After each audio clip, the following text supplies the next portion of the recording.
आज 29 नवंबर है और आज हम वर्ल्ड मूवमेंट डिसऑर्डर डे मनाते हैं। वर्ल्ड मूवमेंट डिसऑर्डर डे मनाने के पीछे जो कारण है कि आज ही के दिन जेम्स सार्को का जन्म हुआ था, जिन्होंने सबसे पहले मूवमेंट डिसऑर्डर के बारे में हमें बताया। अगर हम मूवमेंट डिसऑर्डर के बारे में जानते हैं तो यह दो प्रकार के होते हैं। एक जिसमें मूवमेंट कम हो जाता है, जैसे कि पार्किंसन डिजीज, और दूसरा जिसमें मूवमेंट अत्यधिक होने लगता है। जैसा कि आपने देखे होंगे, लोगों के हाथों में कंपन होता है या कई बार गर्दन टेढ़ी हो जाती है, जिसको हम सर्वाइकल डिस्टोनिया कहते हैं, या कई बार इंसान बार बार आँख को मिचकाने लगता है, जिसको हम ब्लेफरोस्पाज्म कहते हैं, या कई बार हमें लिखने में दिक्कत होने लगती है, जिसको हम राइटर्स क्रैम्प कहते हैं, या कई बार बच्चे बार बार आँखों को झपकाते हैं या गर्दन को टेढ़े करते हैं, या हाथों में एक अजीब तरह की गतिविधि होती है जिसको हम टिक सिंड्रोम बोलते हैं,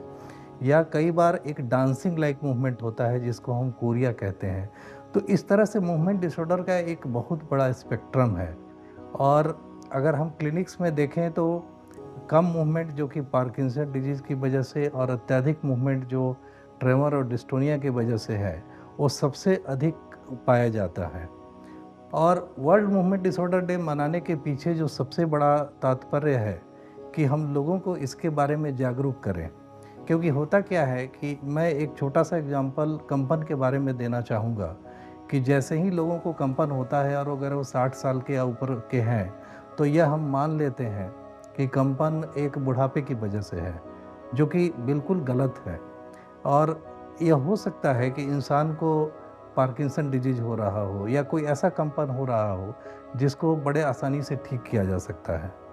और जैसा कि हम अमृता हॉस्पिटल में भी देखते हैं कि जो मरीज़ कंपन लेकर आते हैं या मूवमेंट डिसऑर्डर के अलग-अलग टाइप्स लेकर आते हैं, उनको हम नई ट्रीटमेंट विधि है, जैसे बोटुलिनम टॉक्सिन इंजेक्शन है या डीप ब्रेन स्टिमुलेशन है, उससे हम काफ़ी हद तक उनके सिम्पटम्स पे कंट्रोल कर सकते हैं।